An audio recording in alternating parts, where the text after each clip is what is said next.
খতিব যদি সমাজের চাহিদা অনুযায়ী কথা বলে, সেই সমাজ কখনো ঠিক হবে না। সমাজের চাহিদা হচ্ছে হুজুর যেন সুদের বিরুদ্ধে না বলে। বলেন, সমাজের চাহিদা হচ্ছে হুজুর যেন ঘুষের বিরুদ্ধে না বলে। সমাজের মহিলাদের চাহিদা হচ্ছে হুজুর যেন পর্দা সম্পর্কে কথা না বলে। এগুলা হচ্ছে সমাজের চাহিদা। মদখোর ছয় মদের বিরুদ্ধে না বলো, জিনাখোর ছয় জিনার বিরুদ্ধে না বলো, যে আপনার সব সময় হারাম কাজের মধ্যে লিপ্ত সে চাই হুজুর এগুলোর বিরুদ্ধে না বলো। এটা হচ্ছে সমাজের চাহিদা।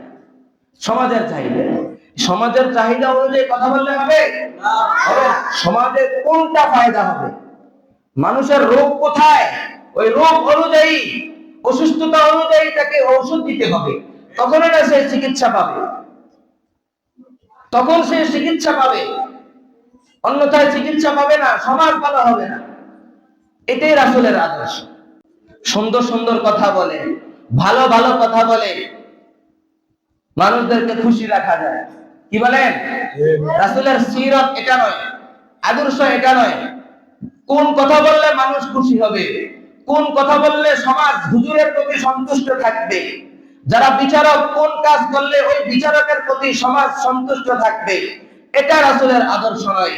রাসূলের প্রকৃতপক্ষে আদর্শ হচ্ছে সমাজের চাহিদা কি, সমাজে কোন খারাপ কাজ চলছে, সমাজের জন্য কোনটা ফায়দা হবে, ওই ফায়দা অনুযায়ী কথা বলা, এটাই হচ্ছে রাসূলের সিরাত আর আদর্শ। মানবীয় দুর্বলতার কারণে মানুষকে আল্লাহ তাআলা দুনিয়ার মধ্যে প্রেরণ করেছেন, তার ভিতরে মানবীয় দুর্বলতার কারণে অনেক অনেক পচা গান্দা জিনিস তার ভিতরে চলে আসে। যেটা করতে মন চায়, খারাপ কাজ করতে তার মন চায়, যেটা শরীয়তের মধ্যে নিষেধ, খারাপ কথা বলতে মন চায়, খারাপ জিনিস ভক্ষণ করতে মন চায়, যেটা শরীয়তে নিষেধ। মানবীয় দুর্বলতার কারণে। কিসের কারণে? মানবীয় দুর্বলতার কারণে। শরীয়তের বিধি নিষেধ আছে, ওই বিধি নিষেধ গুলা যখন আমি এখানে বলবো, সমাজ যখন সুন্দরভাবে পরিচালিত হবে, হক কথা যখন আপনি বলবেন, কথা তিক্ত হতে পারে, কঠোর ভাষা হতে পারে, সমাজের কিছু লোক আপনার প্রতি ক্ষিপ্ত হতে পারে, আল্লাহর দরবারে আপনি ক্ষমা পেয়ে যাবেন। আল্লাহর কাঠগড়ায় আপনি দাঁড়াতে হবে না, আল্লাহর কাঠগড়ায় আপনি দাঁড়াতে হবে না। খতিব যদি সমাজের চাহিদা অনুযায়ী কথা বলে, সেই সমাজ কখনো ঠিক হবে না। সমাজের চাহিদা হচ্ছে হুজুর যেন সুদের বিরুদ্ধে না বলে। বলেন, সমাজের চাহিদা হচ্ছে হুজুর যেন ঘুষের বিরুদ্ধে না বলে। সমাজের মহিলাদের চাহিদা হচ্ছে হুজুর যেন পর্দা সম্পর্কে কথা না বলে। এগুলা হচ্ছে সমাজের চাহিদা। মদখোর ছয় মদের বিরুদ্ধে না বলো, জিনাখোর ছয় জিনার বিরুদ্ধে না বলো, যে আপনার সব সময় হারাম কাজের মধ্যে লিপ্ত সে চাই হুজুর এগুলোর বিরুদ্ধে না বলো। এটা হচ্ছে সমাজের চাহিদা। সমাজের চাহিদা, সমাজের চাহিদা অনুযায়ী কথা বললে হবে না।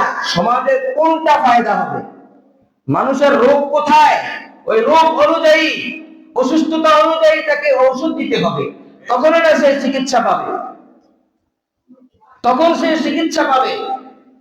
অন্যথায় চিকিৎসা পাবে না, সমাজ ভালো হবে না। এটাই রাসূলের আদর্শ। উনসুর আখাকা যালিমান আও মাজলুমান, ক্বালু ইয়া রাসূলুল্লাহ উনসুর যালিমান। কিভাবে আমি জালেমদেরকে সাহায্য করব? তাখুযু বিয়াদাইহি, তার হাতকে ভালোভাবে আঁকড়ে ধরো। তাকুফু আনিজ যুলমি, সে যেন জুলুম থেকে বিরত রাখতে পারে। সে যেই পথে যে লাইনে জুলুম করে ওই পথটাকে তাকে বন্ধ করে দাও, যে রাস্তা দিয়ে জুলুম করে ওই রাস্তাটা অফ করে দাও। প্রয়োজনে সমাজ যদি ধ্বংস হয়ে যায়, যে হাত দিয়ে জুলুম করে ওই হাত ভেঙে ঘুরিয়ে দাও, ওই হাত ভেঙে ঘুরিয়ে দাও। কারণ এই সমাজের কয়েকজন লোক, 2-3 জন 4-5 জন লোকের কারণে সমাজ নষ্ট, সমাজের যুবক নষ্ট, পরবর্তী প্রজন্ম নষ্ট, ছোট ছোট বাচ্চারা নষ্ট।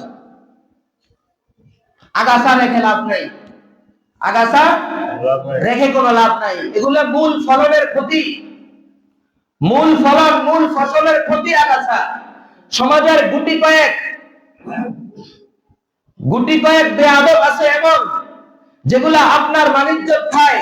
আপনি সমাজের মুরব্বী, আপনি সমাজ পরিচালনা করেন, আপনার নাম বেঁচে খায় তারা, আপনাকে তারা বলে না, বিদ্যাতুলি প্রদর্শন করে আপনাকে। বিদ্যাঙ্গুলি আপনাকে প্রদর্শন করে, আপনি তো গাফেল তাদের বিষয়ে। বসেন, সবাই একসাথে বসেন, কিভাবে সুন্দরভাবে পরিচালনা করা যায় সেটা দেখেন।